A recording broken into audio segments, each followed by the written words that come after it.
congratulations. That was an incredible innings to watch, and I'm sure that's going to be great for you. 3 from 3. It's a long tournament. Where do you guys go from here? I think not get complacent. I think we've played some excellent cricket so far, and I feel like we've got a pretty well-oiled side. We've got all bases covered, some quality spinners, bowlers, and a batting line that's very powerful. So really excited for what we can achieve. But it's just the start of the tournament. It's all about how you play at the back end of these tournaments when the pressure's on in the knockout games. So we've got to make sure we keep improving and keep understanding what it's going to take to win this tournament. You've had a lot of time in the middle of in Abu Dhabi. It's almost sort of a second home for you. So did that really help to be so familiar with the ground in your knock today with your century? Yeah, I've played a bit of cricket here. So yeah, it's nice knowing a ground and knowing that I've had success here in the past. So it definitely helps with your mindset before a game. And yeah, it was an interesting pitch. There was once you got used to it, it was pretty nice. But there's certainly a little bit there. We just had to be smart with who we looked to attack and who we looked to defend. So yeah, happy with how it worked tonight. Fantastic.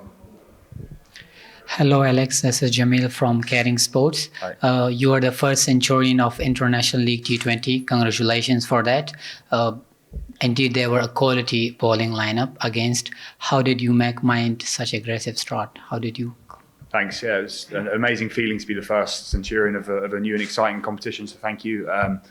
Yeah, it was just had to be smart with the matchups. Sunil Narayan's one of the best bowlers in the world. So just wanted to look to rotate him for ones and twos, and then just be positive with guys who are probably more slightly part timers and look to be aggressive there and score runs.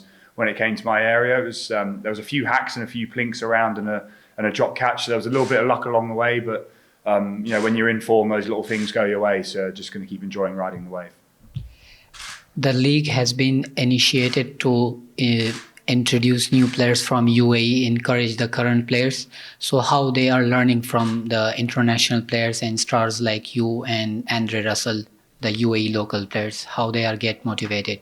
It's brilliant. I think it's such a good experience for guys like that to rub shoulders, train and play with, get to pick the brains of some of the best players in the world. So it's a huge chance for the local UAE players, and we've got some exciting ones in our side. So yeah, hopefully they get to pick the brains and learn some things from some of the best in the world. Thanks for the entertaining innings today. Thank you. The first 2 games we won chasing, but this was the first time we were going to set a target. So what was the discussion in the group, and how did you implement? Yes, it's obviously different when you have to set compared to chasing. You kind of know what you have to do, and you've had a look at the pitch, so you kind of understand probably where it's going to be easier to score and where's not. So yeah, it definitely requires a bit more thought when you're batting first. So we just have to keep having those conversations about how the pitch is behaving and what we think is going to be easiest, what type of bowling we think is going to be easiest to score quickly off. So I think it's really important to get your matchups right, and when you get a chance to get a really big over, it's important to take that chance. So yeah, that's something that worked for us tonight. Colin Munro got a 50 as well, batting alongside you.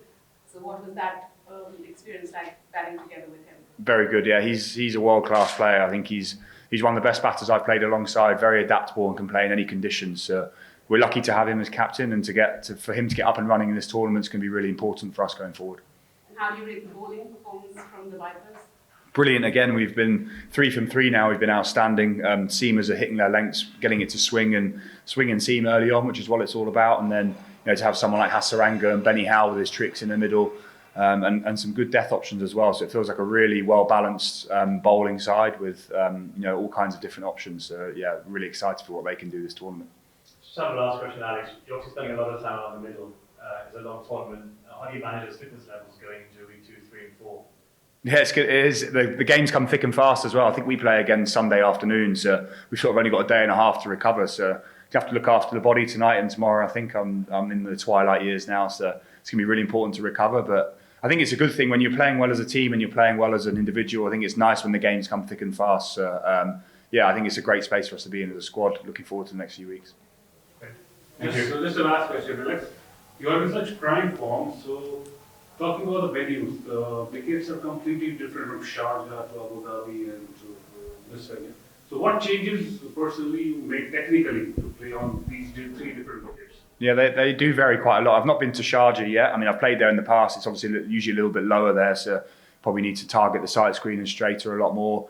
So yeah, it's quite cool having 3 grounds that are very different in conditions. I think that makes it even more important to be able to adapt and keep having those conversations as a team to make sure we understand what works with bat and ball. And I think it's quite nice that we've got a really experienced side with some high quality coaches who have all been around the traps. We'll keep having those conversations and making sure that we're the quickest team to adapt for whatever ground and conditions we're playing on.